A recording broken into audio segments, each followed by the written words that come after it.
Yes, people, welcome back to From the Ground Up podcast. This is episode 4. We're down here at 310 Autosports in North Lakes with the two boys that run the show down here, Jayden and Steven. We're going to go into a bit more detail about what these boys do, how their company's grown, where they sort of see themselves in the next few years, and how they think the automotive industry is evolving. Boys, I'll hand it straight over to you, basically. Where did you boys grow up? You local boys, or? He is, actually. I'll start off with you, because you are an actual semi-local. Semi-local? you go from here. Yeah. Well, grew up in Wamuran, which is... Where's that? I guess you kind of call it bush. It's, how would you even describe it? 10 minutes... Well, it's like towards Woodford, Kilcoy way. Do you know? Right, yeah. Like 10, 15 minutes apart, like inland from Caboolture, I guess. Yeah, right. Yeah, like more rural. Yeah, 100%. Yeah. So I grew up on 3 acres there, and yeah. Yeah, Matt, what about you, Raz? Mate, I was born in Darwin, came down when I was 3, but I moved pretty well just around the corner in a little suburb called Rothwell. Sweet. And been here ever since. Just from when I was a young kid, playing a lot of sports. It was a perfect little hub to go Sunny Coast, Brizzy, Gold Coast. And then as soon as I turned 16, I started flying interstate for golf. So I was 25 minutes from the airport. Yeah, man. How'd you get into golf? When I was playing soccer, actually, stayed at a friend's house overnight. His dad has been playing golf since he was young. He was in his sort of mid to late 40s, went to the driving range. And I realised I could actually semi-hit the ball. Yeah. You know, some people are just... You look at some people and you go, mate, no matter how many times you try and hit a ball, it's not happening. Yeah. That's me, that. It was coming off the face, and I was like, fuck, this is actually okay. Yeah. And I was too immature enough, when I was playing soccer, a lot of 10, 11, 12-year-olds hold the ball. Yeah. Pissed me off. Like, pass the ball, bro. And so golf, I quite found it, quite interesting, where if you muck up, it's on you. It's all you know. Single team sport. And loved it from day one. And so when I was 12, literally that year, I was like, well, I'm not playing soccer anymore. I'm going to give this a crack. Mum and Dad couldn't believe it. Yeah. And pretty well from day one, it was like 100%. Got clubbed straight away, started practicing all day. Man. Instant love, crazy. Wow. And then, so I've been in this area ever since. Because there's like a pretty high level in golf, eh? Turned professional. So when I was 21, I turned professional. Sick. Unfortunately, it ended due to COVID. No one knew what COVID was going to do. Obviously, we heard on the TV and we weren't sure what the hell was going to happen. But got 2 events in, Queensland Open, Queensland PGA. But represented Golf Australia over in the UK, played over, did the Scottish Stroke Play, British Amateur. So I've travelled the world a couple of times, but all over Australia multiple times. So I had an awesome upbringing, but it was tough, like grinding big hours all day, no cash, nothing, just giving it everything, no plan Bs. And it turned out well. I loved it. And then, when COVID hit, bro, PGA Australia canned everything for about a year. Tour schools coming up, so I was getting ready for that. Yeah. Another breakout in Victoria, so that got pushed, and it was like, oh, well, I need some money, dude. And then I went off the rails and partied hard, and the party scene sucked me in, and hit rock bottom, and then found this. Yeah, man. You were into sports when you were growing up, Jayden, or nah? Yeah, I played footy each. Yeah, right. So you didn't even play together or anything? What's that? You didn't play together or anything? Bro, I didn't know him until we were 17. P-plates? Red P-plates? Yeah, it would have been... Yeah. What was the P-plate cars you boys are cruising back in then? I had an FG Falcon, mate. I had a VZ Ute.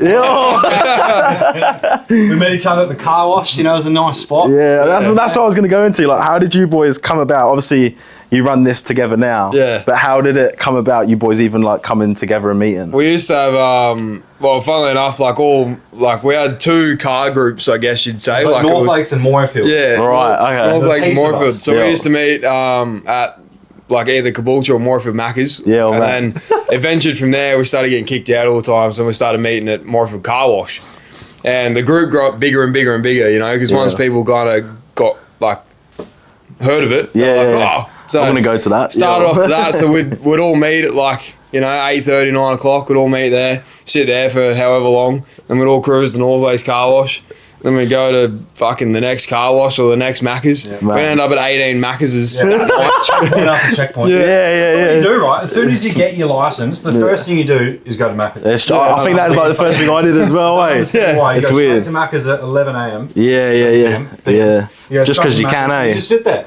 Yeah. And eventually people start rocking up and your mate's like, come out here and coming, okay. And, you're out till 3 a.m. every morning. Yeah. And then he was one of them. And we got along straight away. It was weird. Yeah, man. Fuck, he's all right. So even when you was growing up, you was still both into cars, eh? Yeah.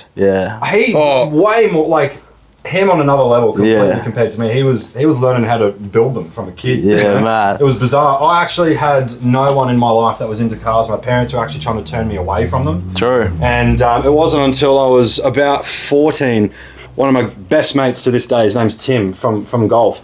He had a VU Maloo. It was a pro charge thing, LS1, sounded awesome. And, you know, straight away I'm like, it just caught me. Yeah. I knew, I'm like, I like this. Whatever that is, I like it, you know. Yeah. And then it ventured into burnout car stuff. He started showing me all this burnout shit. Then he took me out to Power Cruise when I was 14, you know. And we were watching from the sidelines then.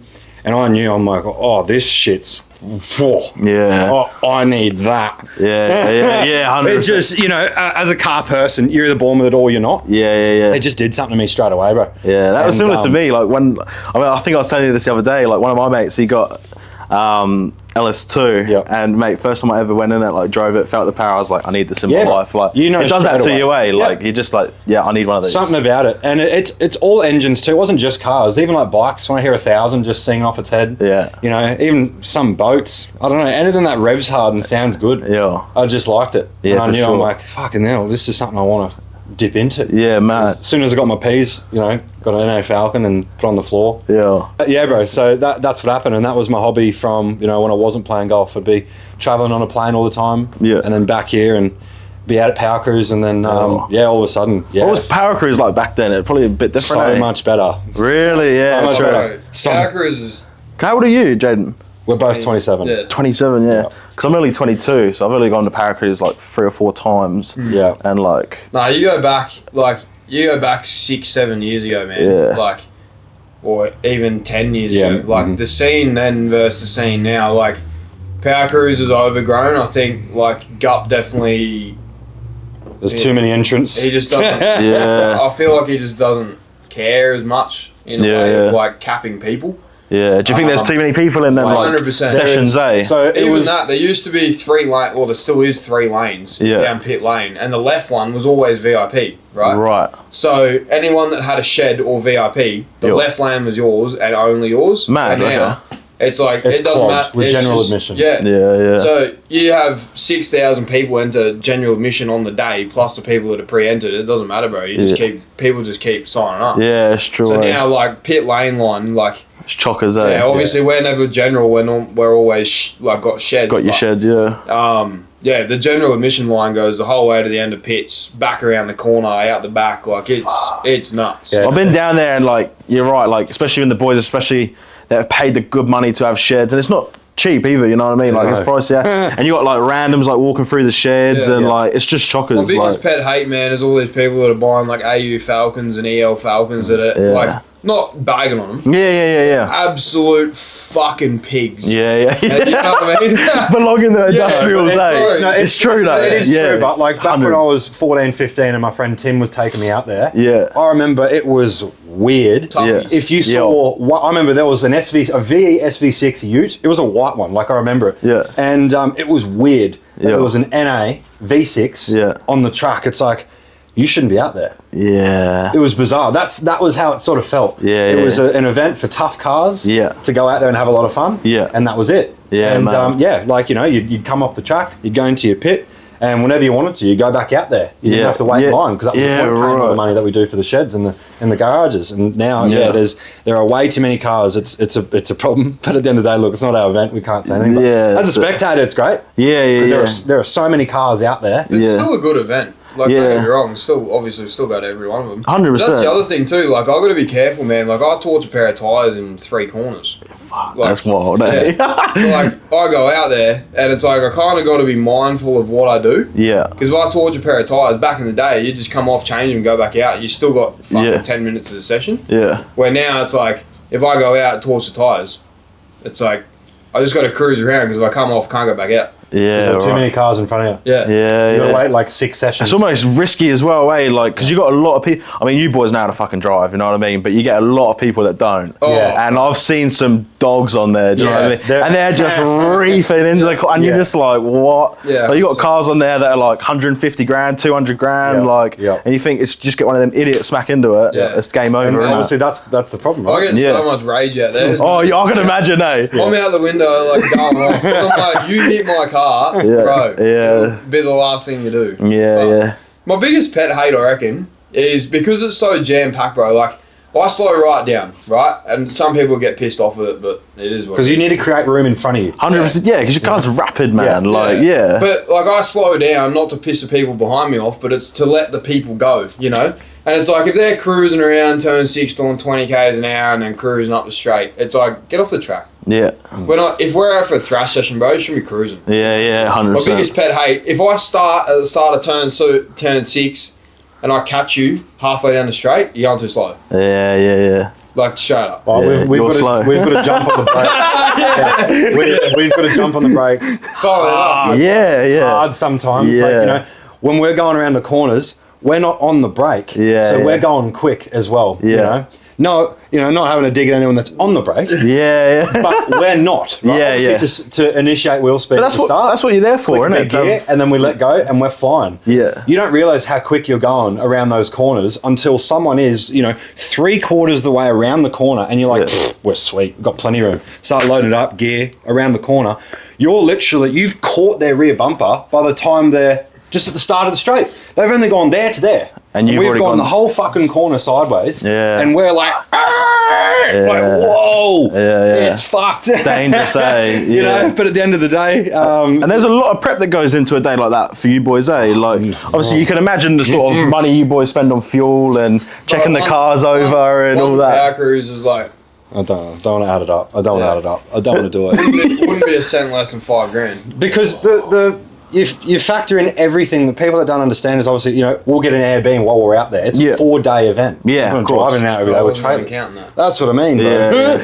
So you boys take the cars up on trailers, eh? Yeah, 100%. Like Airbnbs, obviously, cars on trailers, food for 5 days, tyres for 5 days, fuel for 5 days, entry fees, and then just general shit that you don't think about as well. Obviously, you'll shout your mates some shit while you're out there. 100%. And just times that over 5-6 days, it's thousands per person. Yeah. Thousands and thousands and thousands of dollars per person, not including the prep to get the cars ready for the event. Yeah. Yeah, for sure. So, what have you boys ever had anything go bad out there? Like any motors blow or anything?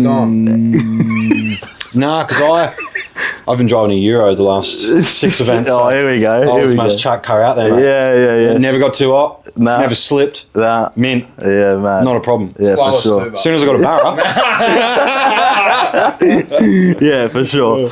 Obviously, a lot of people see your builds and like your boys' cars. Say you're slow. Like, how did that come about? Obviously, that's what I think people, they see that and they're like, fuck, that thing's off its nut. Yeah. Like, well, it goes back, I guess. Yeah. Go back 6 years. So that's how long you've had it? 6 years? No. All right, take us to the Yeah. I was always a Commodore guy. Right. So VZ and VF, they're my two favourite shapes. Yeah. Well, apart from like VLs and stuff, but in the newer era, But yeah, I started off at a silver VZ Ute, back P plates. Yeah. And then got out of that, went into the four-wheel drive thing. I was like, yeah, it's cool, but it was mainly just for towing. Because I used to drift. Right, so man. back when I was younger, I used to have drift cars. Yeah. And got a That's how you're such a good driver now, eh? Got a four-wheel drive so I could tow the trailer. Right. I bought my first car trailer when I was like 17 or something. Shit, yeah. So I've been towing for a few years now. But got in the four-wheel drive thing, but I was just like, it's sick to go to the beach. Yeah. It's like, need a street car. Yeah, right, yeah. So anyway, then I went back to, I still had Sylvias and stuff. Yeah. And then I ended up going back into a VZ. 6-litre Thunder Ute. Tough. It was mad, yeah. Ended up building the motor, so I had like rod piston combo, massive camshaft, still manual. Yo. And then, I don't know, we got pretty heavy in the party scene and the Ute just kind of sat there, you know, pulled apart in Mum's garage. And because I owned it 6 years ago. Right. I bought it 6 years ago. Okay, true. So it would have been, probably 7 and 6.5-ish, yeah. But, it blew up pretty well straight away when I bought it. And then, built the motor and it just sat on a stand. I just had no motivation, And we were going out all the time. Like, well, not good. And then, it would have been, 3-4 days before Power Cruise. Stephen was like, I'm taking the Ute to Power Cruise. I went, fuck, my motor's not in, Yeah, right. Anyway, so I went home that night. I was like, bro, I'm going home. I went home that night, rang a couple of the boys. They come around. We assembled the engine. what was left of it. Put the motor in, got it all done. Took it to a mate of mine. He tuned it the day before, the Arvo before. Yeah. So I picked it up off the dyno, like brand new engine. He tuned it, ran it in as much as he could. Threw it on the dyno, threw it on the trailer. Left there, went straight to Steven's house. I wouldn't even say we slept.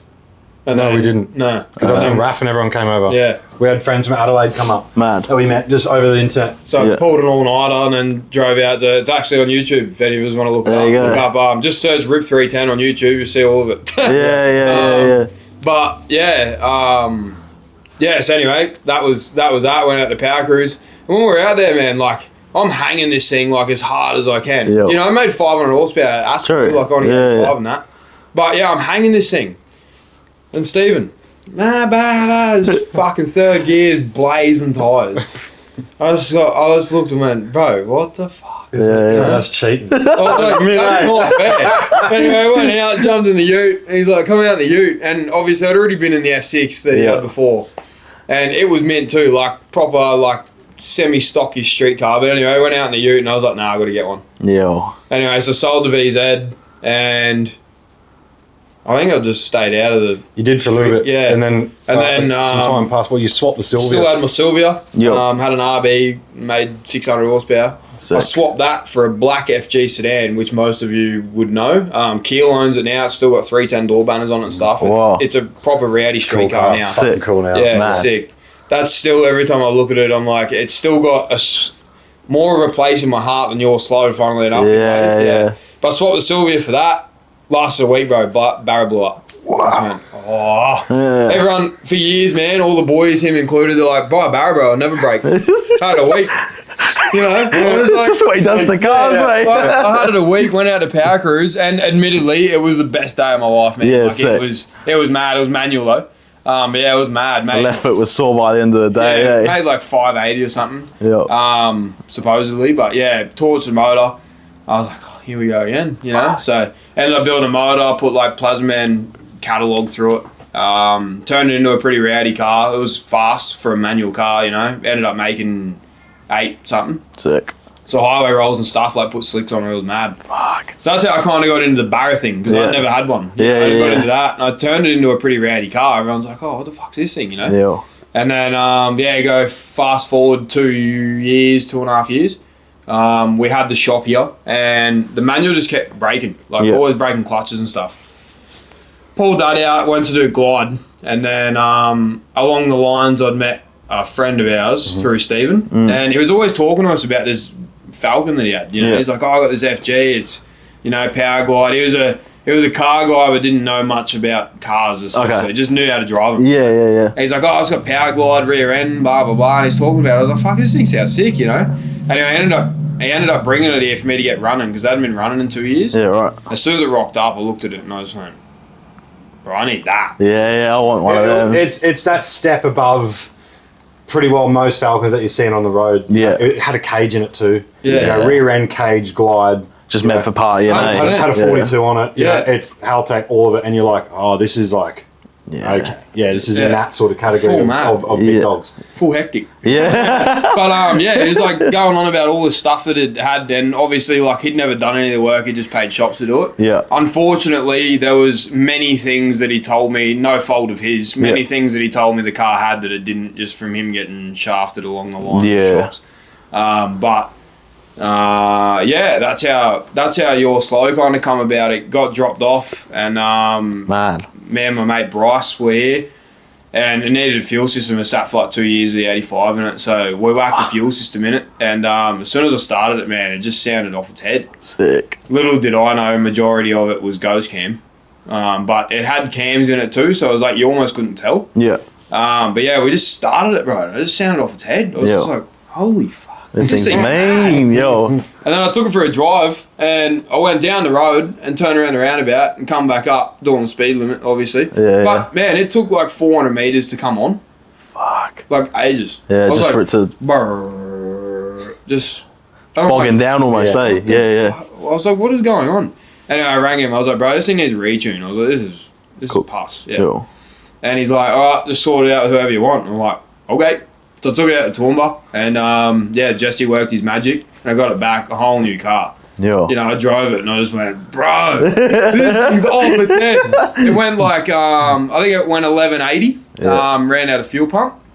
But yeah, it was off its head, man. What power does it make now? 1300 with spray, yeah, or just shy, but I think it was like 1285 or something. To spray turbo's absolutely maxed. Yeah, but it's like, that's how your slow kind of come about. After that, I rang him. I was like, yeah, bro, I want it, like 100%. You know, so it never went back to him. He transferred it into my name, and that was that. You know, I sold the black one to Keel, and that's kind of how that come about. So you just built on it over time. Yeah. So I bought it thinking it was like this billet crank thing, like proper rowdy. Turned out to not be. Right. Dan got shafted with the motor pretty bad, but it lasted a while, man. Like would have been like too long for what that motor was. Yeah, unbelievable. Like especially with how I drive it, because man, I said to Jesse, I was sending the moon, bro, like just max, and ended up running out of fuel pump, but. Like I just drove it hard from the get-go. I was like, this thing, as soon as I got the hang of it, man, like the first power cruise I went out there, I kind of had in my head, like I'd never driven something to that spec with a 9-inch. Yeah, right. It's set up to go fast, straight, you know. And I went out and I was like, the boys like, oh, like tip it in. And I was like, nah. And they're like, oh, at least drift the corner. I was like, bro, I'll roll it. Yeah. You know? I just had in my head, I'm like, straight line cars aren't meant to drift. Yeah. Bro, I did it once and I went, wow. Yeah. You know, that's sick. Touch a smile on your face. Funnily enough, I was just on and off the pedal. And then, the next lap, I was like, fuck, I wonder what happened if I click second. Yeah. You know? And because that was my first ever big horsepower power glide car that I've driven as well. Sick, you know? And I went out and, loaded up in first and clicked top. And I was like, just screaming. And I go, holy shit! It was mad. Yeah. It kind of just went down a proper hole from there, you know. The motor lasted a while. I can't remember what I broke first, to be honest. I don't know if it was the box or the box or the engine. I actually think it was your case, eh? You split the case. Was that before the motor? I think so, on the dyno. It lasted a while anyway, and then I ended up taking it. I put a bigger surge tank on it with 3 pumps. I took it back out and we retuned it again, and didn't even know, man, but it ended up splitting the case on the glide. Sure. We didn't know until we pulled off the dyno and put it in reverse, because it split where the reverse thing is. So, pumped oil out, and I was like, oh, fuck. And it was the week before Power Cruise, the next. So got back, and I just said to Steven, I was like, bro, I had to pull money out of my ass. Don't know where from. So I went and bought another glide, come back here, because I didn't have time to get that one built. Went and bought another glide, come back here, put that in. Mission, you know. Got all that done, went to Power Cruise, come back, and I think that's when the engine went, I think. I can't even remember what happened. Lost oil pressure or something happened. Just cars, I guess. That's the thing, I think, because people they just see normal cars, but then you get into sort of stuff you boys do. And that's when parts are going to suffer, And, 100%. You know, like if you're getting second-hand parts, you don't know where they've come from, how much life they got left in them, Whenever buying a car like that, no matter who from, it's obviously always risky. Not knowing exactly the specs, how it was. No one sees the behind-the-scenes stuff either, man. 100%. Man, that car, look, if I didn't have this shop, man, I couldn't run that car. Really? Nah, no way. Man, that car, it's not just a 1200 horsepower FG. There's a lot of them out there. It's the way it gets driven and used and the parts that are in it. Every time it breaks, man, I think that's why people love to see it on the track as well, because there's nothing held back. You know, it's all or nothing, and you've got to go to it with the attitude of, if it fucks out, it fucks out. You know what I mean? That's the biggest thing, man. Obviously, it sucks when it breaks. 100%. But at the same time, I don't think I ever have shit attitude with it anymore. No. When I first bought it, I was like, it was the end of the world. You know? It was a lot for us, bro. Because 100%. You got to remember, within the space of 1 year, we went from I didn't have a car at all, and then he had a black FG manual making 600. Then all of a sudden it made 850. Come on. No, but then all of a sudden it made 850. Oh, yeah. It went from making 600 to 850 quick. How'd you get to 850 from 600? That was when the motor torque. Bigger turbo. Bigger turbo. Heaps of money. Yeah. So it went from that to that, and then pretty well instantly, there's an 1150 horsepower Falcon with a glide in the fleet, And so for us, we weren't used to that. And obviously the money to maintain the thing, not used to it. It not really being a street car as such compared to just your standard E85 600 horsepower Falcons that you see all over the time. 100%. You can't drive it on the street every day like you can with them. Because those motors, at the end of the day, even though they are built every time you're steering it, you're shoving, 35 pound of boost at it.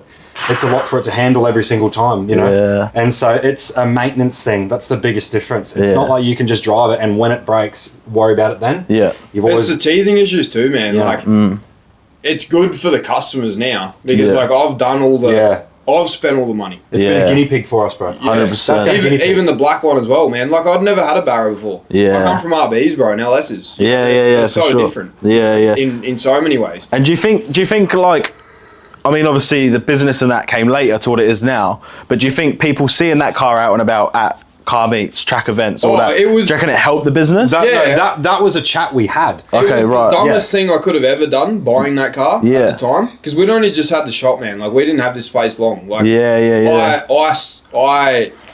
fucked us so hard buying that car. It's not funny. Yeah.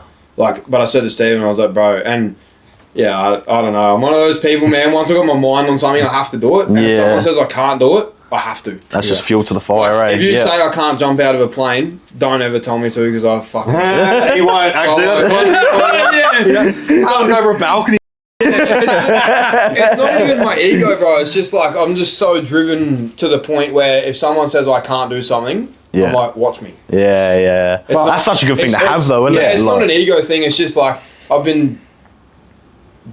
what's the word? Like, downgraded my whole life. Like, I've always had people saying, you can't do this, you can't do that, you'll never do this. Yeah. So now I'm like, I will. Yeah. Look at where what it takes. It might take me 10 years, but I will do it. Like, at the start for us, like, financially, it seemed like the dumbest fucking thing ever, which it was at the same time because of how stressful it was to keep the bills being paid as well as paying for that car in early days. But once we got through that first sort of 3 to 6 months, turned out it was one of the smartest things we've ever done because we used it as a genuine guinea pig. Oh, yeah. This is what started it. Yeah. There you we go. took it to a Prodigy event on a Friday night and we gave it its first run at seeing what it can do against the big boys, bro. And you just pumped the life out. This was back, it was still XR6.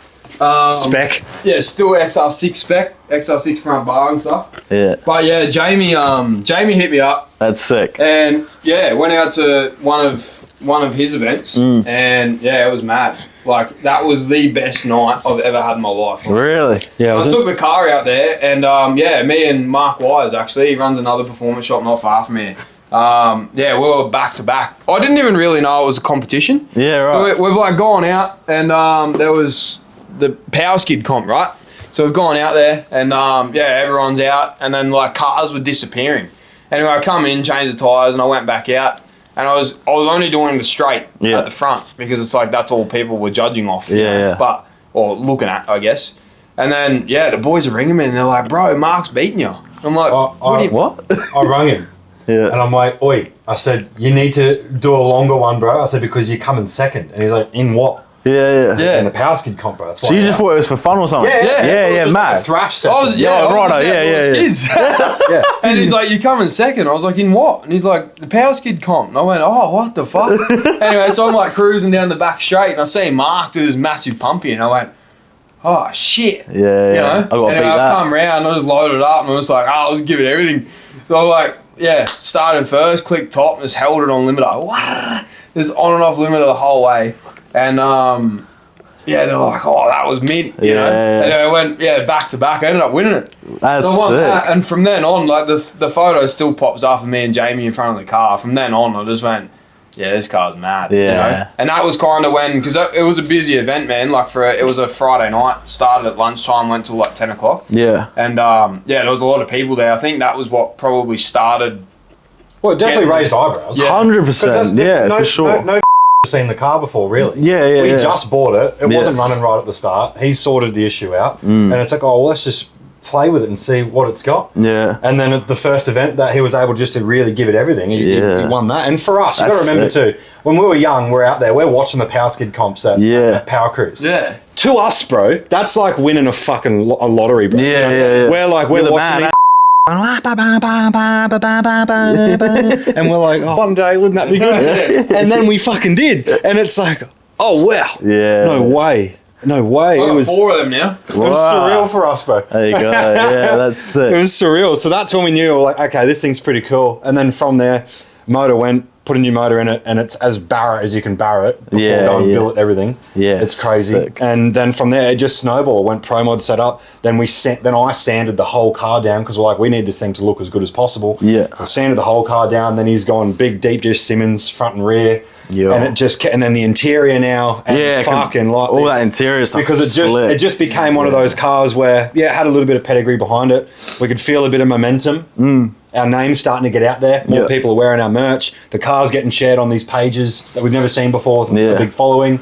And we're like, fuck. Yeah. Even the trim, man, it wasn't meant to be that hectic. Yeah. Like, Adam and I were talking, 2 years ago. Like, when I first got the car, we were talking. And then he did my mate Bryce's car. I was like, yeah, it's gangster. But I just could never commit to, like, $5,000 for a trim. Expensive, eh? Yeah. And, I wish it was $5,000. But I could never commit to, like between 5 and 10. I can't remember what Bryce paid now, but it was around that. Yeah. And sort of like the trims that we've got here now. Yeah. And then Adam and I were talking, and then we talked a bit more, and then I rang him and I went, right, this car's got a name now, and like with how gangster the outside looks, it's a cool FG. 100%. It's almost not an FG anymore, but. Yeah, with the outside, the name, how loud it is. Yeah. Always been on two-step and shit. I was like, the only thing drowning it is the interior. Yeah. It's the only thing left. I'm like, So it was just like a stock interior. Yeah, it was a black. Yeah, it was black leather. Yeah, it was just black. It was clean. Yeah. Like, it was mint trim, but it was just, like, boring. There's anything left. Yeah. I was like, I need to do something. And then I was talking to him, and I was like, the only hard part is my car's blue. What do you put with blue? Yeah. I'm not doing pink trim. Yeah. Gender reveal type shit. And then, I was like, I need something loud, but like the car, people have to walk past it and go, because it's like Troy Candy's cars, bro. I've always seen his cars. Yeah, I'm the same. And like even the VF, he took the Summernats. Summernats, and unveiled it there. Like, that grey one he had with the trumpets out at the top. Yeah. Bro, yeah, that was sick. You walk past it, you don't look at the car, man. Nah. You look at the trim. Yeah. Like bright blue trim looks sick. You know? I was like, the car needs that. Yeah. So we're talking, and then it went from doing seats and door cards to seats, door cards, and dash to then I ended up dropping. He didn't even know. I dropped him off the whole interior worth of plastics, so all the side bits and everything, and then just before it went, I went out to a growl event, and most people probably still don't know, but the bonnet come up. Fuck. Yeah. I was selling merch, and I had run into me, going, bro, see, Jayden fucking crashed into this. What? Yeah. Oh, the bonnet flamed, the roof caved in, and I'm like, when? Oh, man, there was stories going around. Apparently, I rolled it and everything. It looked like it fucking rolled, though. Yeah. Bro, I'm like, what are you talking about? I pulled the thing. So where was that? At QR. So that was at QR. It was for a growl event. Going down the straight? Yeah. Right. As I crossed the finish line, man, like it was the fastest the car's ever gone. What was you thinking in that moment? Because that's scary, that isn't it? Because you're just blinded, eh? Just fuck. Yeah, literally, I've got to try and bring this thing to a stop, eh? I had Nathan. I had Nathan beside me, and I just looked at him. I was like, "You all good?" And he's like, "Yeah." I just went, "Fuck, man!" But like, thankfully the cage was in there. Yeah. Because the bonnet caved the roof down that far, like it smacked the visor down on my helmet. This wasn't that long ago, bro. It was just before I got the trim. Yeah, right. And everyone's like, there's all these stories going around of Jayden rolled it and this and that. And the hardest part of owning a shop like this and a car like that, when it breaks, man, the easiest way is to not even fix it at the track. You just put it in the trailer, bring it home, and sort it out. 100%. Because so many stories get started, it's just like Chinese whispers. And by the time, like, you could have a tyre blow, bro, and by the time it gets around the thing, it's like, I rolled it and put it in a wall. Yeah. Like, it's just, it's like word of mouth to a negative thing, we ended up, we knocked it over pretty quick. Like, I just said, I was like, this car can't stay broke. I was broken. Yeah. I seen that. I thought it was a write-off. Really? Yeah, it was for a bonnet coming up. You wouldn't honestly, you wouldn't have thought it could have done that amount of damage. Yeah, I'm looking at it going. But that just shows the sort of speed and the sort of shit that car's going under, eh? Do you know what I mean? Like to have that force of a bonnet coming flicking up, like that's mad. Yeah. So we put a new roof skin on. Funnily enough, FGs are actually easy to do roof skins. Yeah. But put a new roof skin on, new bonnet, so it was fixed pretty well straight away. And then we had an event. That was the thing. We had one of our car shows on. A couple of weeks after it happened. I was like, it can't be there. But it's like the car's the star of the show. Yeah. Everyone comes here and they want it on two-step. Yeah. As much as sometimes I probably shouldn't. Yeah. So, yeah, got a new roof skin on, new bonnet and whatnot. And then, it was here and everyone's like, oh, what's the go? You know, because I did sunroof too. Yeah. So I had a hole in the roof. So everyone's like, it's obviously getting a sunroof. And the interior was gutted. Yeah. Really? Gutted. Right. Dash and everything out. Yeah. Roof was done, painted, bonnet was on and painted. So the crash was done. Yeah. No one knew about that. Yeah. Well, not crash, but, you know, the accident. Accident, yeah. But yeah, it had no front rear windscreen and no sunroof. So... Wasn't even a car. and everyone's like, what's going on? Yeah. And 2 weeks later, Adam ended up piecing the whole trim together. And yeah, as I say, it blew out, man. I dropped all the interior off and I just went, the shittest part, like, you compare an FG to a VF, there's no comparison on the insides. They're the same year model car. Man, a VF Commodore, you got to admit. I'd agree. Yeah. Especially when you go from FG to FGX. I'm sorry, but that's such a disappointment. Yeah. You change a fucking front bar and some tail lights. Yeah. That's the new model. You're joking? Yeah. Go from VE Series 1 to VF. Yeah. Massive. Unbelievable. Yeah. So it was a bit. That was the thing I said to him. I was like, every bit of plastic needs covering. And he goes, what do you mean? I was like, bro, every bit. I don't want to see. And there's not one single bit of plastic apart from around the buttons on the head unit. That's it. Yeah, well, so yeah. That's sick. That's mad, eh? Yeah. So... Obviously, you guys have got 310, and I want to speak about a few of the struggles that probably you boys face in the early days. Like you say about financial, but I think, you know, at the end of the day, you boys are mates, and there's nothing stopping a mateship ending. Obviously, you wouldn't want that, but obviously you get the thing of business stress and all of that stuff, and, you know, trying to run a business, and this is what I speak about a lot, is the thing of running a business and still trying to have your normal life as well. It probably doesn't exist. Doesn't happen. Yeah, exactly. Do you boys want to talk about maybe in the early days, the big struggles, or was there a point where you boys were like, can we even pull this off? Like, yeah. All right, go. The biggest struggle out of all of it, I reckon, is the fact that we went from being best mates to we hated each other. Almost enemies. Really? Like, yeah. You actually can't put into words. It was actually really sad. Went from being best friends. He was my most loyal customer when I was on my own as a detailer. Every 2 weeks, no matter what, he'd be booked in. I'd be going to his previous work to detail his cars. It was awesome. Yeah. Then he started throwing jokes at me like, when are you going to hire me, bro? And I'm like, never come. I'm dreaming. What are you talking about? You know. But he kept saying it, and I'm like, I thought about it more, and I was like, fuck, that's actually probably not. Well, we had a joke 6 years ago that we were going to start a shop. Yeah. And when he started the detailing thing, that's when he was throwing it at me, you know. Yeah. And because you were just doing this from home, eh? I was a mobile detailer for 2 years. Yeah. But like, it kicked off pretty quick. I was fortunate where I was able to message a lot of close friends of mine from being in the car scene. Had a lot of work straight away, and then it just ventured from there. And I can talk shit, so I was able to get some more clientele in by just talking out of my ass. Yeah. So from the first 6 months, did nothing. Month number 6 to 12, started doing really well. And then month 12 to 24 was a great year for me. Really, really good. And he was my most loyal customer at the time. And so after I kept thinking about it, I'm like, you know what? That's probably not a dumb idea, because the name being 310 Autosport, it's not 310 detailing for a reason. I always had the end goal of being a one-stop shop no matter what. Yeah. And when he started throwing that chat at me, I thought, fucking hell, you know what? It's probably not stupid to do that. Yeah. I'm like, how much do you need each week? And he gave me a number. And I'm like, fuck, I can do that. He's like, really? I was like, yeah. I can actually do that. Yeah. He goes, oh, well, let's fucking do it. So I did. And got him in straight away as a staff member. Yeah. But then from then, it was like, he's like, man, can I answer the phone for you? I want to help you. And I'm like, yeah, all right. And then he's bringing his mates in. Yeah. I got work coming in from people I don't know. Doing too much for a staff member straight away. Yeah. We agreed on a profit share agreement straight away. I said, look, every quarter, what's left, we'll give you a share from there. Yeah. You know, he was more than a staff member straight away. But then all the work that he was doing, I was like, fucking hell. I'm like, if I just give half and we just both go nuts. Yeah. And let's do it. And I just said, bro, if I just give you half of this and we both just give it everything. Yeah. He's just like, yeah, I'm keen. Yeah. I was like, well, let's do it. Yeah. So we had this, you know, big motivating moment, like, fuck yeah, bro. This is the next big thing. To, we need a shop. All right, let's look. The next day. Found this one. Yeah. As soon as he said you can have half, let's go. I was like, we'll get in the shop then. Yeah. I was like, oh, real? Yeah, And so, yeah, we started looking. We looked at about 4 or 5 others. Didn't have that feeling. Found this. This was 3 times bigger than others we were looking at. Yeah. And was that the main selling point for this one? Yeah, the size and the indoor mezzanine upstairs. Because at the time, I was doing a little bit of PPF.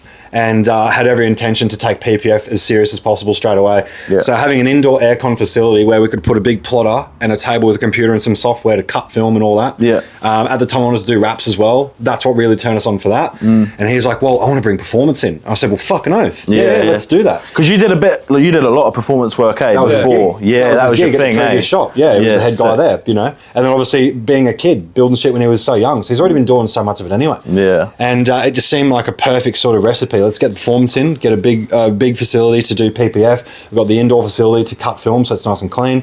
It all seemed pretty good. We've got the reception here that we didn't need to make a wall for. Yeah. Happy days. Sweet. And from day one, it was okay. But obviously every dollar we had plus some, we needed to just get the key. So we had no money to deck the place out. Fortunately, when you rent commercial real estate, we were given 3 months rent free, but we also purchased 3 up front. Okay. So for 6 months, we didn't pay rent. That was also how we were able to get Your Slow.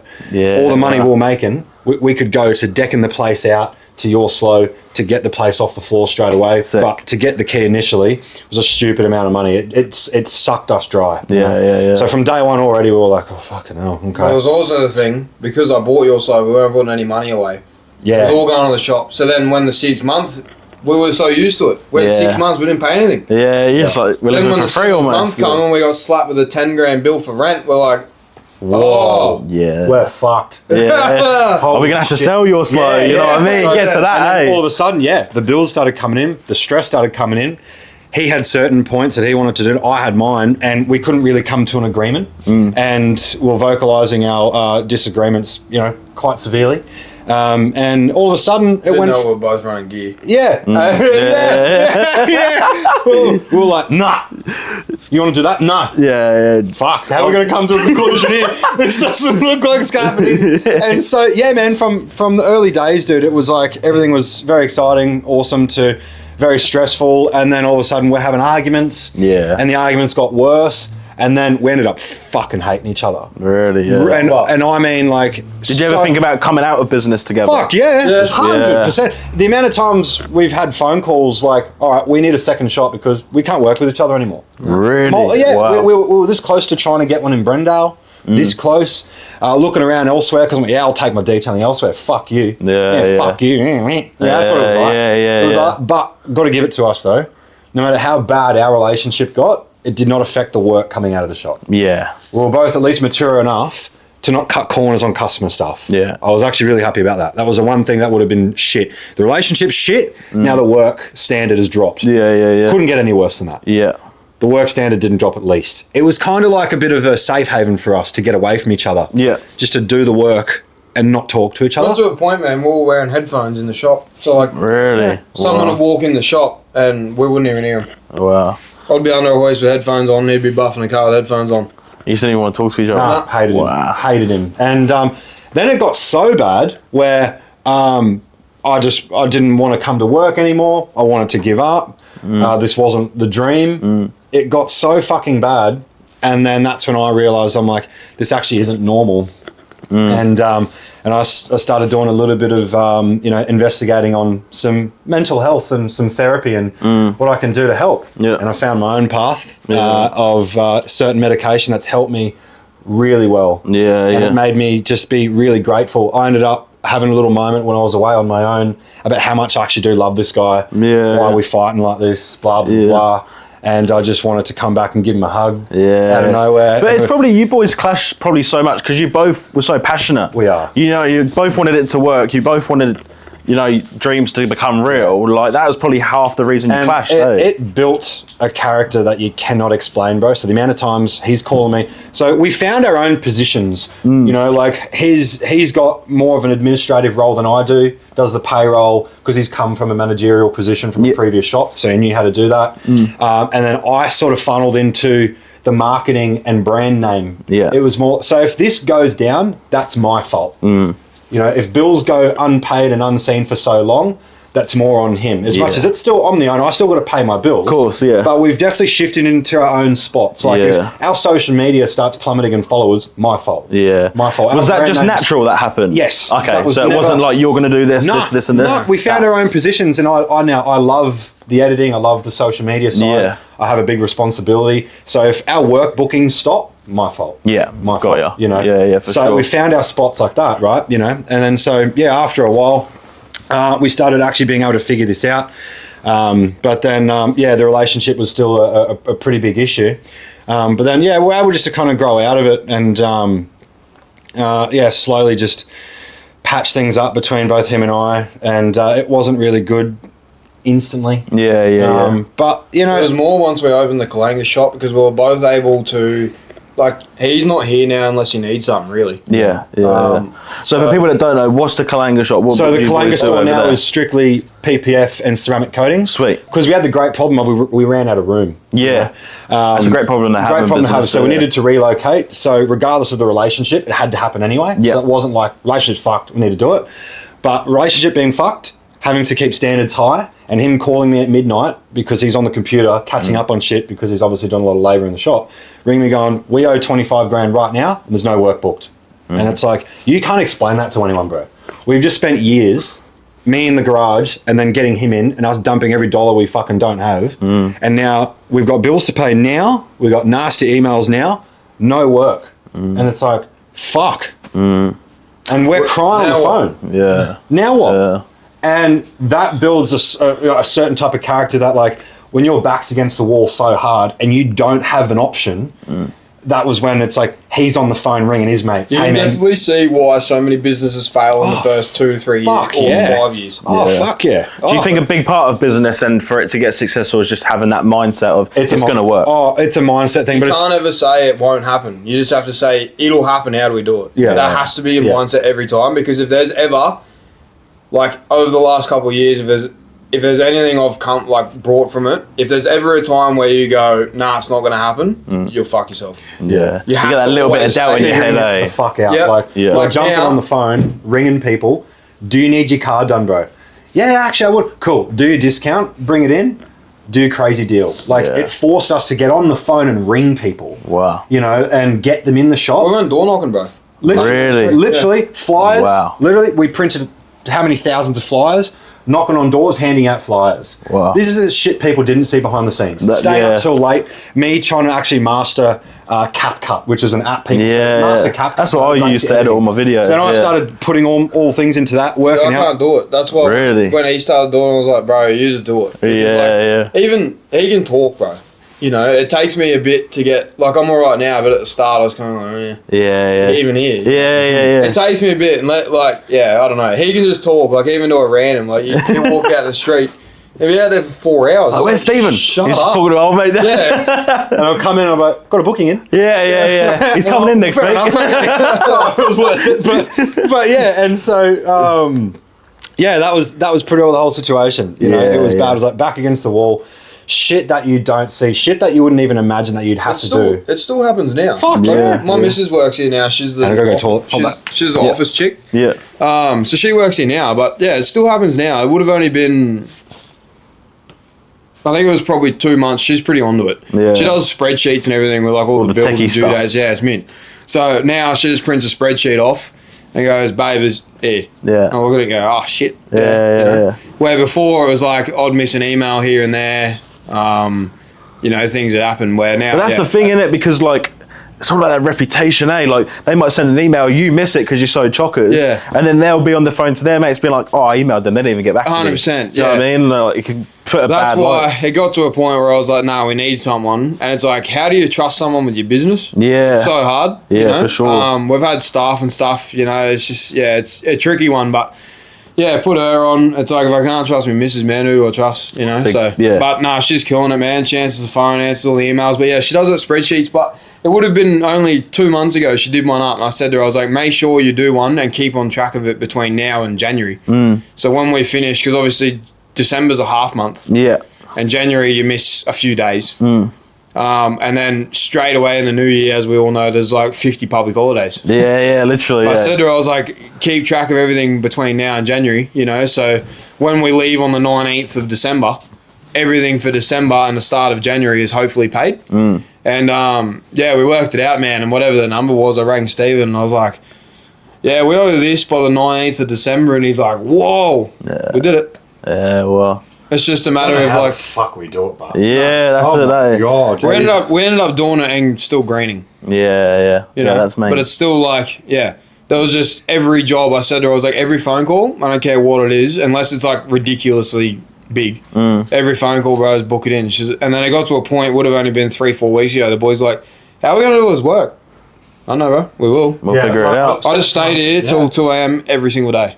Wow. The boys would leave whenever they left. I'd stay here till 2 a.m. every day. Weekends I'd be in here. And 8 a.m. the shop's back open. This shop was only shut for about 4 hours every night. Wow. But we did it. And I was starting at 4. 4:30. Because I'm looking at the booking, same with him. Yeah. You know, both stores now are really busy. It's amazing. But I was sitting at home with my partner looking at the bookings going, there's not enough days. I don't know how that's possible. Yeah. And she's like, well, you guys always seem to figure it out. And I'm like, yeah, but this is different. Yeah. Like, normally I'm capped at like sort of 2 coatings a week. Yeah. You know, it takes me 3 days a car. So if I do 2, that's now 5 days of work, which normally takes 6. Yeah. Not including issues we've got to sort out every day. Yeah. You know, I do some marketing stuff, other things you don't think about. I've got to go pick parts up. I've got to do this, got to do that. You know, and that takes up so much time throughout the day. Yeah, for sure. And that's what I'm looking at. And I'm going, that's not possible. Yeah. How the fuck are we going to do that, bro? Yeah. And we ended up doing it. It was a good end of the year for us. Last year was the worst time of our life, I think. That was our first bad Christmas. Because people don't understand, bro.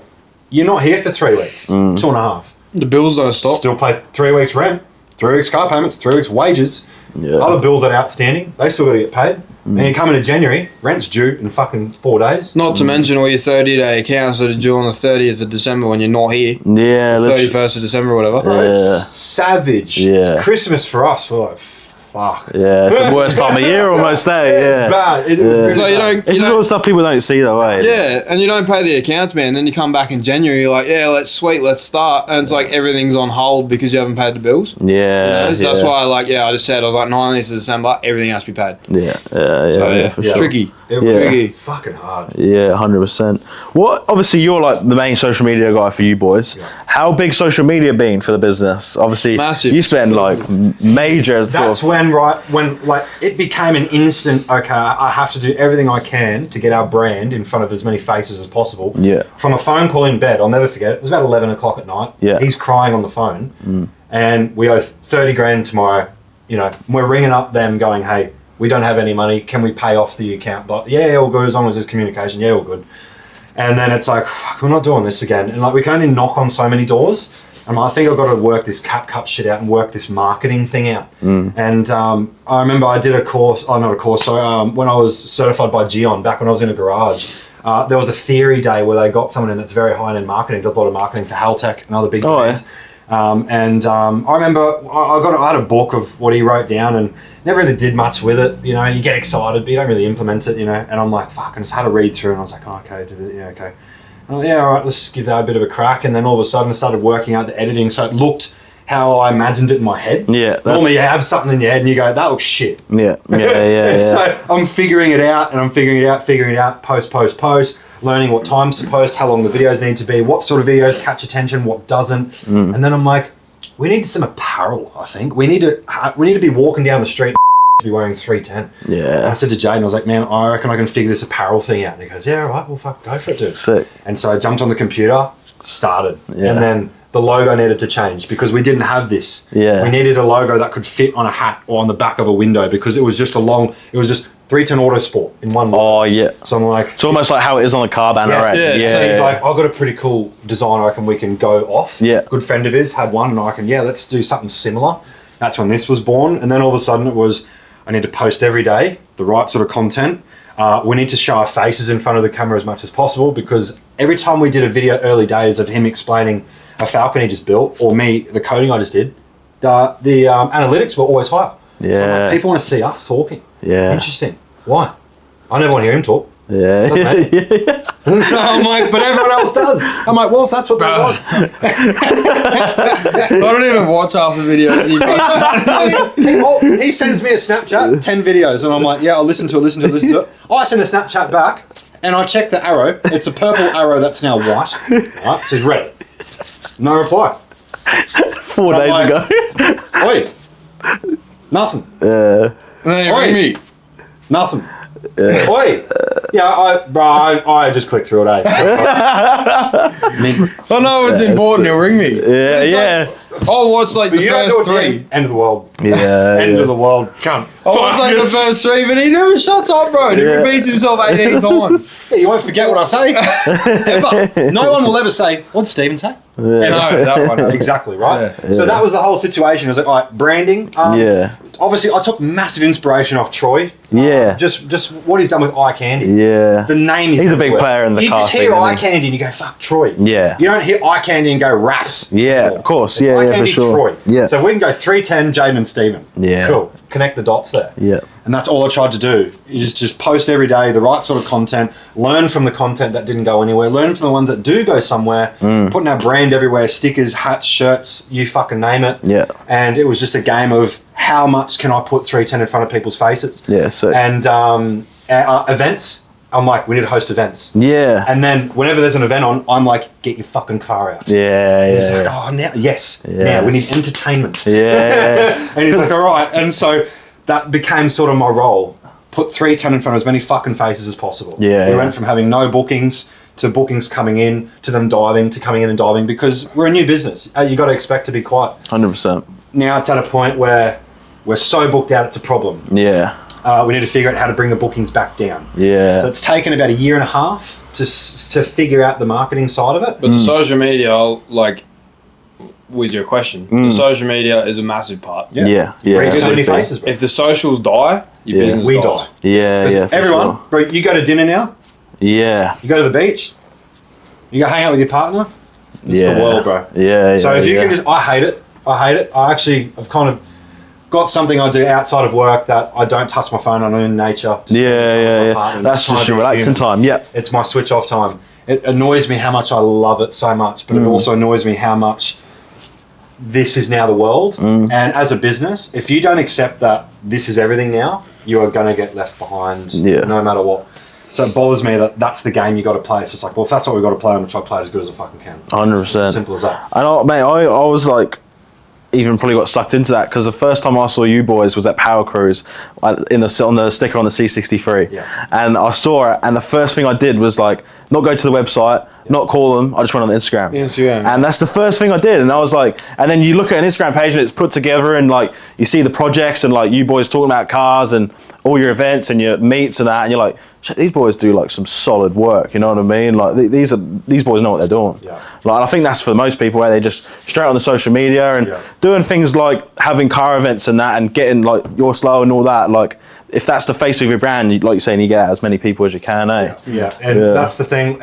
Trying to morph externally and look in from someone on the outside, like what do you want to see on the social media as well? At the end of the day, if we just post the work, as cool as the work is sometimes a bit boring. Yeah. You know, you got to think about what do you send your mates on Instagram? You send them funny shit and entertaining shit and things you didn't know. And it's like, we need to create more shares. We need people to go, fuck, look at that. Look at that. Look at that. And then people tagging us. So the reason we put the stickers down our doors and do what we do out there, obviously, like I've fucked my diff in the C63. How many thousands that is, don't even want to know. Don't care. Because going around that corner, frying it in the C63 that's on the floor with front camera, 310 down the doors, the amount of people that have just gone and seen that, and same with him doing what he's doing. Literally. It's just implementing the name in their brain from seeing that. And it creates this huge activity spike every event. And especially like the young generation, like kids that are like now 18, 19, 20, like early 20s, they do send their mates a video of an FG frying it down a quick QR, you know what I mean? But people that are into car scenes, they see two-step videos and they send it to their mates, you know what I mean? That's why I post his car as much as I can. 100%. Still got a lot of awesome content that I'll still post of it. A lot of preloaded content now, which is awesome. I'm sort of find more.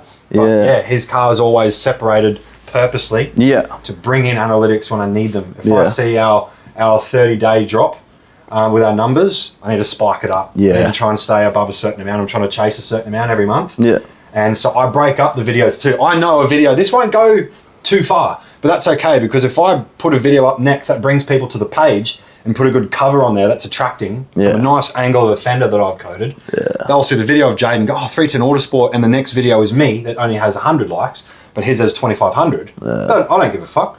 People will still go, oh shit, that's oh, fuck, I actually need that done. Yeah. So just getting them to the page first. Yeah. I know not every video is going to go nuts, but I break it up. Yeah, for sure. That was like me. Like I did a video of me taking a bite from a Rottweiler that does protection work. Yeah. People frothed it, bro. Like they just want to see me get bitten by a dog. Yeah, like, do you know what I mean? Like, but the first 2 seconds is just a dog latching onto my arm. That's like 45 kilo. Do you know what I mean? Like people love that stuff. But so when you guys obviously had 310, just you boys, what was the point that you brought staff in and started to build a team? Straight away, we brought 5 in. Right, bloody hell. And that was obviously the first point of not knowing what we were doing, because then standards dropped, and not to their fault. Yeah. We thought we'd be able to pass on what we know pretty well straight away, and it be implemented on cars instantly.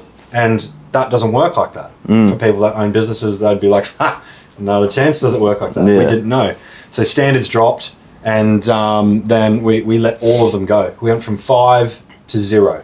Went from 7 total to 2. Wow. Just him and I. And it kind of made us really nervous for the future about staff. Then how long did it go by before we brought Nathan on? It was a while. It was a while. We were all together for a while, bro.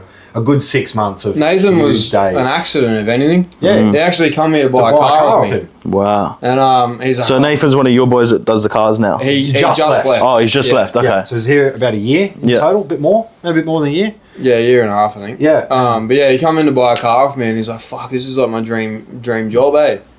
I was like, really? And he just seemed like a real ambitious kid. Yeah, and I'd seen him on socials and stuff. He was very active.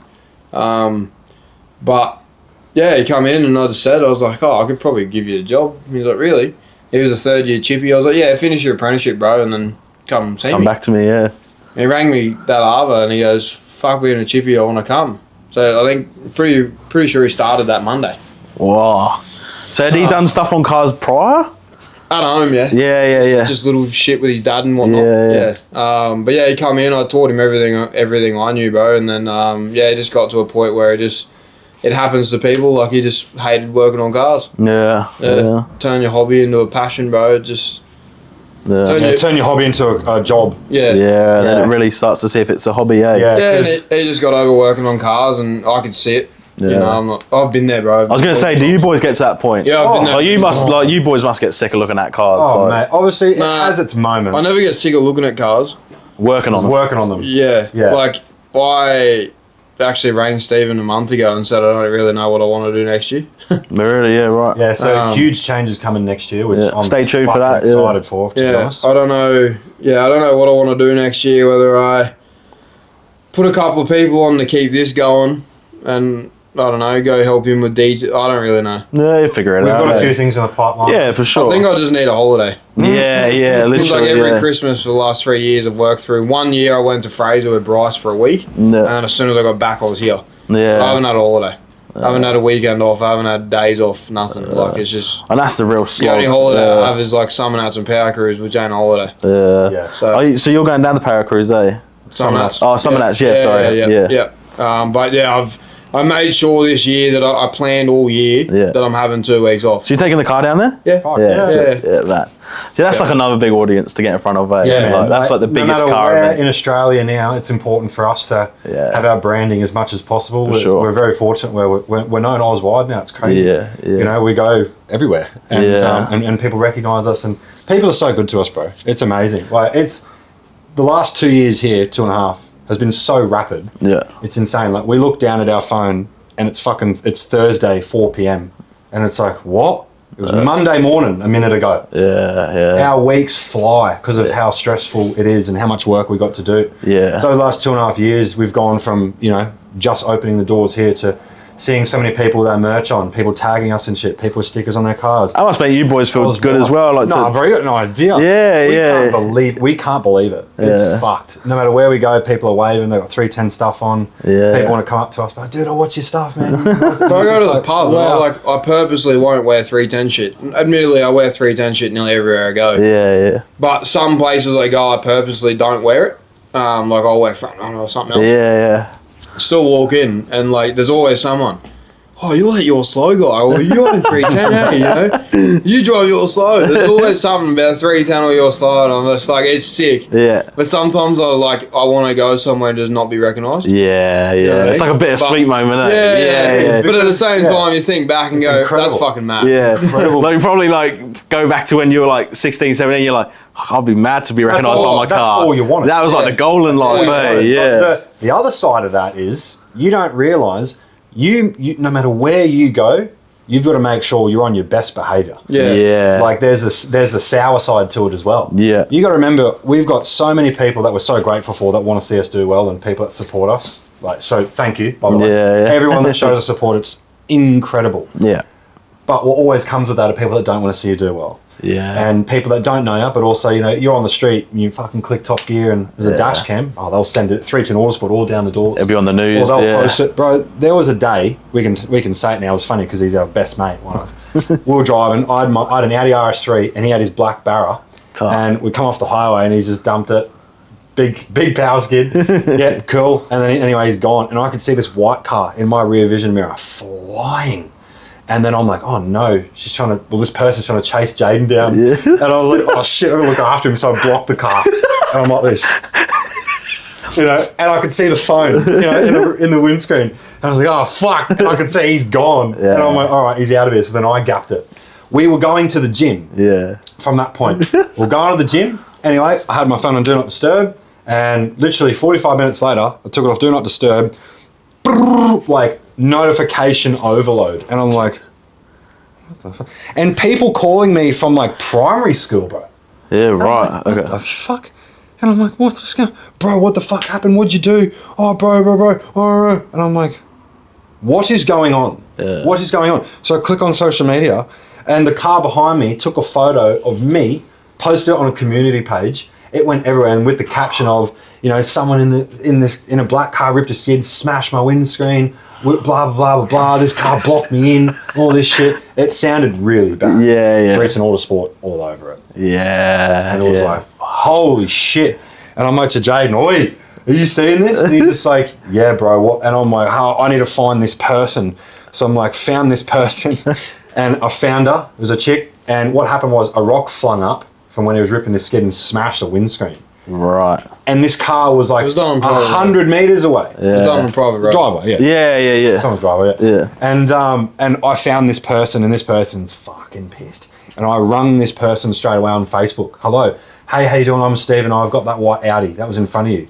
Oh, bit taken back. Yeah, I'm so sorry. Like, talk to me, what happened? It's just like, oh, well, fucking you, mate, fucking ripped skin, my windscreen. Yeah, I'll pay for it. Give me the detail, I'll pay for it right now. Don't stress. Yeah. That was not the intention. I do apologise. I'm really sorry about that. Oh, okay. And sends me the fucking $2,000. Oh, that was a $2,000 power skin. A bit of glass. O'Brien. No problem. Yeah. It's $200. Oh, was it? It was a Tesla. Oh, bloody Tesla. $2,000. Yeah. And I rang him, I'm like, that just cost me $2,000. Yeah. He's like, fuck. Sorry. Fast forward a year. He's our best mate. Yeah, man. Fast forward a year, we meet this guy, right? And he come in here. Yeah. And we're talking to him, dressed real well and shit. And he owns Mr. Rhodes. Yeah, right. Anyways, just come in, having a chat. And we're talking about shit and whatnot. And then I ended up going to his shop, like his office. Yeah. And man. I went down there like a week or so later. And I've like walked up the driveway. And there's the Tesla. With the same plate, same everything. Jess, whatever it was, and I just went, oh, shit. What the fuck? He's like, who's that? I walked in, and I said to Rolfie, I was like, oh yeah, whose Tesla's that? He's like, my wife's. He's like, my wife's. And I looked at him, and I just laughed. I couldn't help. I just pissed myself laughing. I was like, your wife? He's like, yeah. I was like, oh, fuck. And he goes, why? And I was like... He would have been tripping out, eh? Well, do you know? Yeah. I was like, did our windscreen get smashed? I didn't know what to say. Yeah. I was like, did our windscreen get smashed? And he goes, yeah. I was like, yeah, that was me. And he goes, oh, it's all good, bro. It is what it is. You paid for it, I don't give a fuck. Yeah. But yeah. But that's how quickly shit can get out of hand. Our name, because I had 310 on my back window. Yeah, of course, yeah. Hell. It gets in the media. And that was when we only just had the show. No. We were in a garage still, bro. Oh, so really? Could you imagine now? Yeah. How many people know us? Yeah. Bad. Yeah, we had, like, what'd you have, 3,000 followers? Barely. Yeah. Imagine it now. I went fucking everywhere. I was like, holy shit. Yeah. So, yeah, it takes nothing now. Like, man, I can't even pull my car out of the garage without having 40 people message me and go, fucking send photos and videos and it's crazy. Yeah, so it's crazy. Good, but it's like, you know, when you're at school, yeah. and the teacher try to lecture you on, you must be on your best behaviour and blah, blah, blah. So, You know, and then me with representative squads, I was in the Queensland Academy of Sport for a few years. The head coach wanted to drop me to tier 2 for my attitude because I just didn't like some of the drills we were doing. But then leaving the Cusack Stadium up Mount Gravatt Road, I was on my red peas. It was wet, you know, and I got that. Yeah, one of them. Fuck. When we were at the golf course, we went from the gym to the golf course. When you have the one finger to that. Yeah, when you get the full name, that's the worst. By like the parents. Like, I just had this chick that dobbed me and hated her. Oh, really? Hated her. Yeah, true. Not a fan. And then he's giving me this big lecture about how my behaviour, leaving the Cusack Stadium, you represent Queensland Academy of Sport. I'm like, no, I'm not. No, I'm Is there a QAS on the side of my doors? No. Yeah. But when you get older, you understand a bit. Yeah. You know, at the time, you think, no, I don't. You do. Yeah. And that's a big life lesson we've learnt now, no matter where we go. Even no matter what we're wearing, you know? We are 310 Autosport now. That's why, like, my car barely has driven now, bro, unless I'm going to an event or going to something. Yeah. Because it's like, it's too tempting and it's too out there. Yeah. The trim, the wheels, the noise, the look, everything. It's like a cop magnet, eh? Oh, it's an Do you boys get pulled over much? We had our moment. Lately, Definitely. good. We're all good at the moment. Fuck, we had our moments. Though. Yeah. There was one point, I think, when the shop grew so fast, everyone around North Lakes, it wasn't just, like, we were the talk of North Lakes in a way. Yeah. You know, like, everyone was talking about, like, what's 310, you know, because it started going everywhere, stickers, social media, everything. It got to a point where, obviously, the cops clued on. There was automatically all these cars driving around with 310 stickers, most of them being not legal. 100% roadworthy. Yeah. A good friend of mine that does PPF with me, his partner's dad is in the highway patrol, and he told me not long ago, and he goes, I asked, you know, so-and-so, he's like, do you know 310 Autosport? He goes, sure do. Yeah. And then he's like, do you know Steven? He goes, yeah, mate, yeah, we know him, of course we do. And he's like, every time we drive and we see a car with 310 on it, we always just have an extra look because we know it makes way too much horsepower. And that's sick that way. And he's like, but you know, don't pull them over because they're good guys. And he's like, no, we know now. Because at the start, I think they got the wrong intention. Yeah. Seeing these cars, and obviously a lot of AU Falcons with choppies in the rear have them as well. So it can give off an interesting perspective. Yeah. But over the course of the first sort of 6 to 12 months of it, they're actually really good to us now. Yeah. They come to our meets, we ring them, and they circle the whole area. That's pretty good. And the last meet, bro, I didn't see one call. Yeah, because they know now. Oh, that's sweet. Yeah. They were very appreciative that we rung them for the first couple, and for sure, and got them in, and you know, giving them numbers and what to expect and whatnot, and everyone's very well behaved, and they were obviously quite I think impressed with that. I think they kind of just worked out. We're not trying to do things to piss them off or to antagonise. To do wrong by them, or you know, we're not out there trying to like put unsafe cars on the road or anything. You know, we're just because his work is unbelievably safe with what you're doing. Yeah, when everything's you know relocated and wired up and fitted and mounted and welded, and everything he does is on the extra level of this will never have a problem. Yeah, we see other cars come in from previous shops and we're like, fucking what? They let that go. Yeah. How did that not catch fire? But that's the responsibility that you boys, and I think any shop that like does high horsepower stuff, that they need to have, you know what I mean? Because you know, if you're going to get someone that's going to do 200k down a straight, you need to make sure that diff's in the best condition it can be. Yep. Do you know what I mean? Or if you get someone pumping it around a corner, like you need to make sure that rear bar's not going to come flying off and kick them out. Like, you know what I mean? So I think there is like a responsibility on you guys to not put unsafe cars out there, you know what I mean? So because the thing with, obviously I've learned a lot about mechanical since having him. Yeah, of course, you know? And it's actually scary how little things need to go wrong for it to be such a big problem. it's crazy. Yeah. You know, it's very, very, very stressful. Yeah, yeah, for you know, sure. So it's really scary. Certain things that have happened to cars that are even out of no fault of your own. You did do that up properly. You did tie that down correctly. You did relocate that properly. And still it can fail. Yeah. Because that's just cars. Yeah, yeah, for sure. So.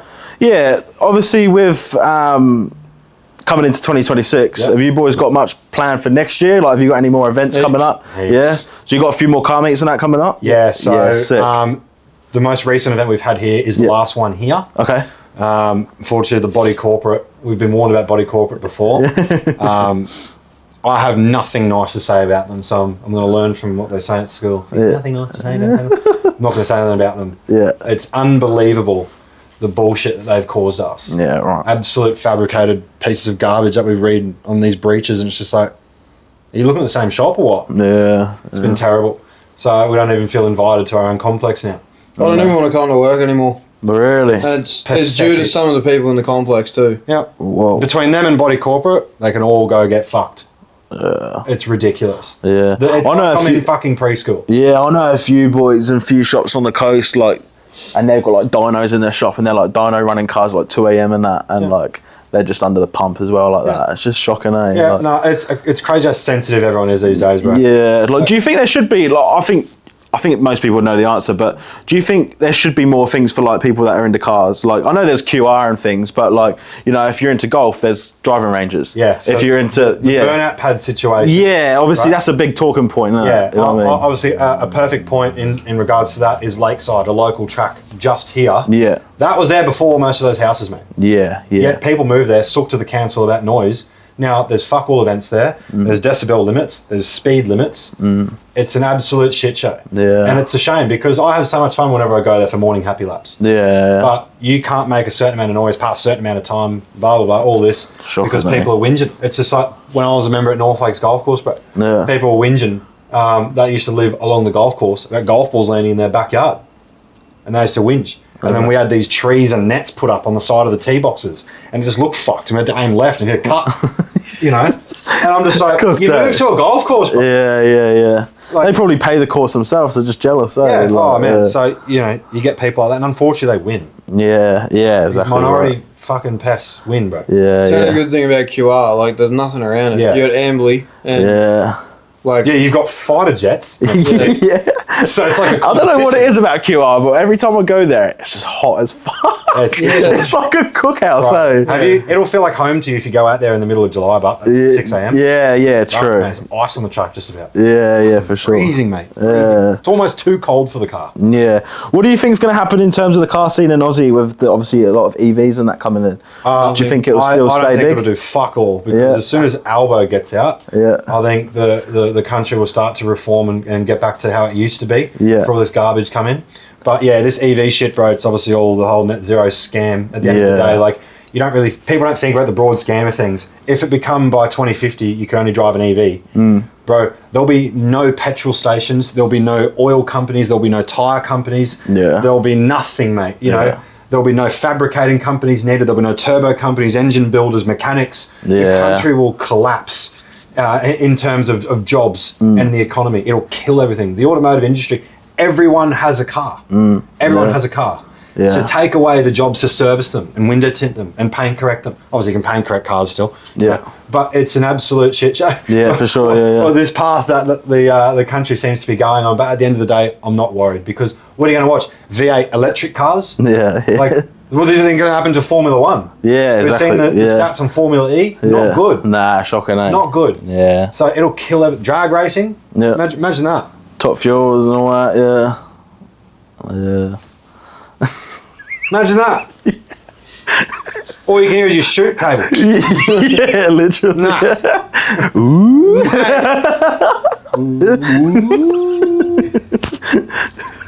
You wouldn't need a shoot because you're not going to make a fucking electric shit box. But no, not worried. Yeah, it's a shame sure. that it's been, they're trying to do it. But even that, like, they're bringing out all these electric cars, bro. What have you noticed in the last, 2 years, especially, I've noticed, the more they try to push this electric shit, the more shit comes from the States. Yeah. And it's like, the more, because obviously dual cabs are kind of died off in the way, the only good dual cab out there these days, like even the new Nav, they look poison. But the only good dual cab out there these days really is a fucking Amarok or a Ranger. Yeah, they're essentially the same car. Yeah. The new Navs that are coming out look horrendous. Yeah, right. A lot of Luxies are out too. I think even like the hybrid Sharks and the BYDs, I think they look like too boxy in that. You look at most people now. What are they buying? Rams, Silverados, or the hybrid Chinese shit. Especially because like the LDVs and that. Because companies, right? Obviously, as work cars, brand new, they're 30 grand, mate. Yeah, and they're hybrid.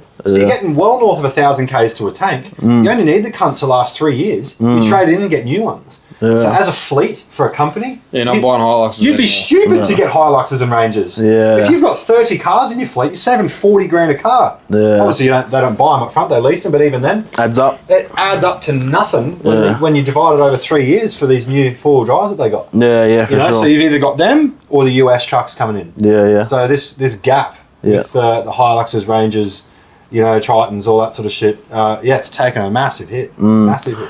Yeah, really quickly, like for anyone that looks to get into the automotive industry, whether it's detail and PPF mechanical, is there any advice you boys would give to maybe the young fellas that are looking to get into it? We do courses for ceramic coating. And PPF and sanding. We host that. How does someone get in contact with you boys? So through our social media. We do one-on-ones constantly. Sick. We'll be doing another group session mid-year next year. We just got to get the early stages of the new year off the floor. Yeah. Like I said, we've got big plans. Yeah. But the system in getting a detailing business off the floor is very, very possible, just with the right mentality and the right moves. Yep. The mechanical, what would your advice be for someone that wants to start something in the mechanical industry as someone young? Apart from don't. Yeah. I was trying not to say that. No, I don't know. Like, it's really hard. You just got to make sure.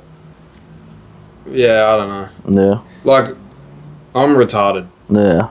No person would ever keep doing that after what I've done. It's huge hours for so much stress, for your relationship to go to shit, for your personal life to go, for money to be fucked. People probably look at us and go, "Fuck, they're loaded." Yeah. Isn't that funny? People do though. Do you know what I mean? Like, because they see what we drive. And they go, fucking hell. But it's just like they see these boys with your slow in a C63, and they're like, "Whoa." Yeah, that's the thing, man. Like I always say to Brax, like my young fella, I always say to him, "What do you want to be when you're older?" And every now and then you say policeman. Yeah. I'm like, oh yeah.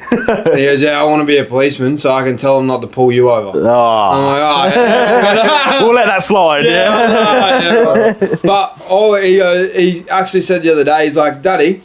I was like, yeah. He goes, I want to work here and run this so then when you're old you don't have to anymore. Oh, that's wicked. I was like, that's sick, but I don't want him to. Yeah. As much as I do, like.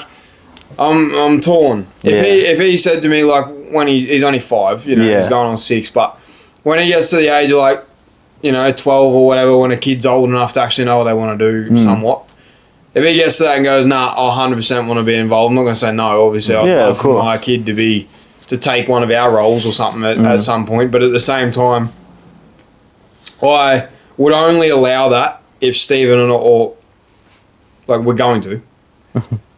But I'd only allow it if we've built the fucking empire already. Yeah. For him to step into. And it's there is no way I would ever tell him. I would not put him under what we've just gone through. No way. No way. I'd tell him to stay the fuck away from cars, or if he's gonna have one at home as a hobby. Yeah. Do not. Yeah. A good friend of mine actually raised something to me that hit me so hard, and I've said this to a few people now. Guy I've known over social media, lives in Victoria, named Leo, gentleman of a guy. Been so good to me for years. We finally met a couple of months ago. Great fella. Yeah. We had some awesome chats. He's gone through a lot personally as well. He had his own earth moving company, and now he has a job. I'm pretty sure he works for a union.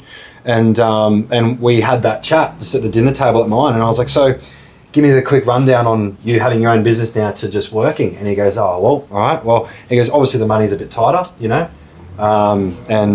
like, but... let's say, what's a good example? He goes, you're driving home from work, right? He's like, you've just done a 12-hour day every day. And he's like, how when you drive home from work and all you're thinking about is, oh, fuck, I've got to get back to old man. I've got to do this invoicing. I've got to make sure I post that tonight. And then tomorrow I've got to be up at this time to do... He's like, how that's your brain? And I'm like, yeah, that every just relate day, to it. Like it's stress. I talk to my missus like shit at times accidentally. Not bad, but just, no. And then we're on the phone trying to sort it. It's bad, right? You leave work, work's not done. It just shifts from manual labour to online, Mental phone calls. Yeah. It's very stressful. He goes, so you know how that's how you drive home? I'm like, yeah. He goes, this is how I drive home now. He goes, I wonder what flowers I should buy Siobhan. And I'm like, his partner's name Siobhan. And I'm like, oh, whoa. Yeah. Whoa. Mm. Could you imagine driving home, your only thought and struggle and problem is what flowers to get? Yeah. I was like, oh. Different gravy, eh? It honestly made me think, is this really worth it? Mm. For real? I'm like, fuck. Don't get me wrong, man. It's definitely got its perks. Yeah, of course. I'm not going to say it's all bad, and like I don't want any young person that watches this to get put off. Be turned off or put off. But it's like, it's definitely, it's not all sunshine and rainbows like everyone thinks it is from the outside. Like everyone looks at us and goes, "Fuck, these boys are killing it." And from the outside, man, 110%, like it would look like that. Mm. And like going off paper, it's going in the right. 10-year-old me looking at us now. That was me looking at boys like High Talk and shit, you know. You look Troy. At Troy yeah, literally like that. And like Troy's even admitted it, you know. You paint this picture, it's not always what it is, you know. And it's like, that's the other thing, especially with cars. When you're a car person working on cars, owning a car business, every cent you make, bro, just goes back into the cars. It's not like you're fucking multi-billionaire. No, yeah. Like we drive those cars because every dollar we make goes fucking straight back in them. 100%. It's like every time I've got a spare 10 grand, it's like, what can I buy? Yeah. Or what do I need to fix? What can I upgrade? The first time, you'll have periods where it's like, okay, the car's working, money in the bank, mint, engine will blow. Yeah. Fuck. There's 20 grand. Every time. There's always something. Every time. Yeah. Oh my God. Yeah, for sure. So, but it's like, we've put ourselves in this position. We know we're going to make it work. It's going in the right direction. Our relationship is fixed. We're the closest we've ever been since before even working together in the garage. The momentum we've got is unbelievable. The support we get from people is insane. The numbers that are adding up from this year to last year, it's just like, okay, as tough as this year seemed, it was a great year.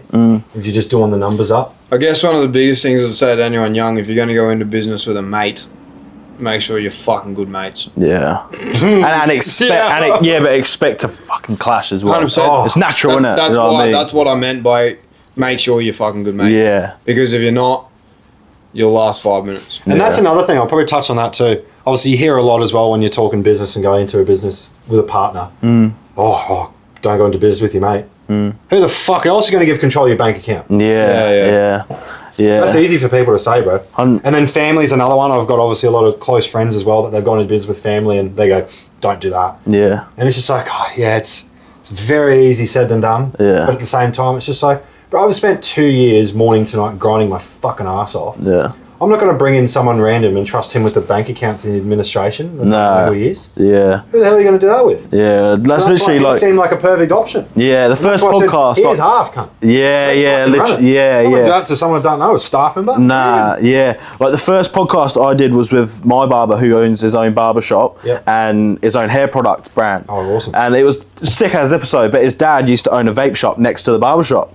Anyway, since vape laws and that came about, the vape shop got closed down and he brought his dad into the business and his dad takes care of all the hair product shit now, so he hasn't got to worry about it.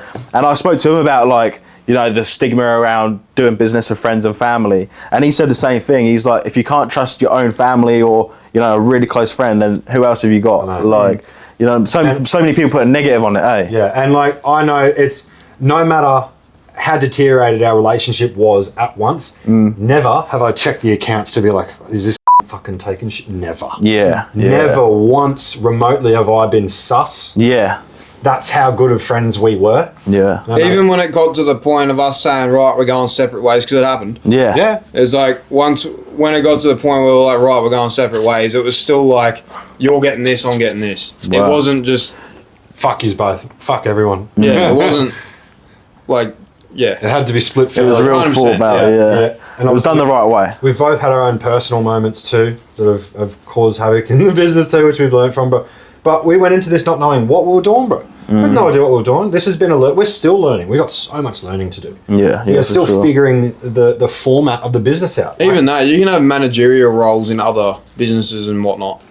and then go start your own business, bro. I don't mean shit. Yeah. Trust me, speaking from experience. Yeah, well, that's like you. Like I was 2RC at my last job. One of my best mates is still running it, but me and him ran that shop, and yeah, like it was only me and him. The old owner of the shop, still real close with him.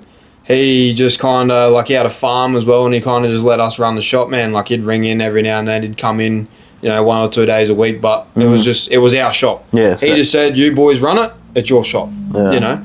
And then before that, I was a manager for Coles, funnily enough. Yeah.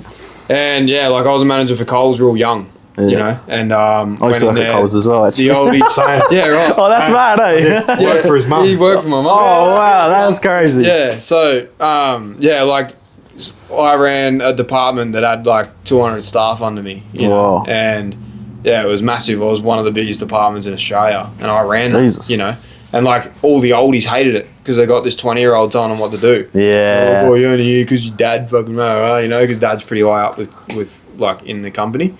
But yeah, they hated it, man.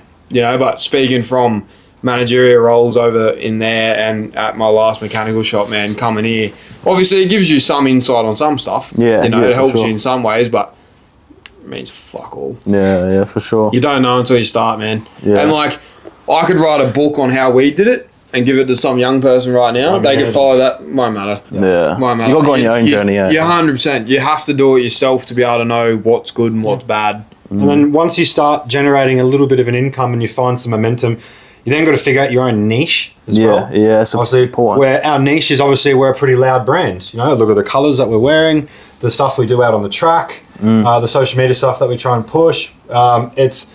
It's us as much as possible. We haven't tried to, like you talk to us now, see us talk on social media, talk to us in real life, same person. Yeah. It's not like we're a character, and then we switch off and then switch on. Yeah. I think people, like social media builds people up into like, not a persona that they're not, but like people see people online and they're like, God, I ain't going to go up towards them, or like, and you see them in real they're life, like almost like celebrity type thing, like, oh, them boys, like, they probably look at you and go, mate, I'm not going near him, he owns your site, you know what I mean? Like, crazy guy, you know what I mean? But like, then you sit down and you, do you know what I mean? But then you sit down and have a conversation and you're just normal people. You know what I mean? And yeah, everyone goes through tough and good times, but it's pretty sick with what you guys have built. So appreciate you boys coming on. No, bro. No stress, no worries. Thanks, appreciate your time anyway. Thank you so much, bro. Yeah, I'll link all these boys' socials down below. Go over, check out their Instagram, and I'll see you guys on the next episode. Peace.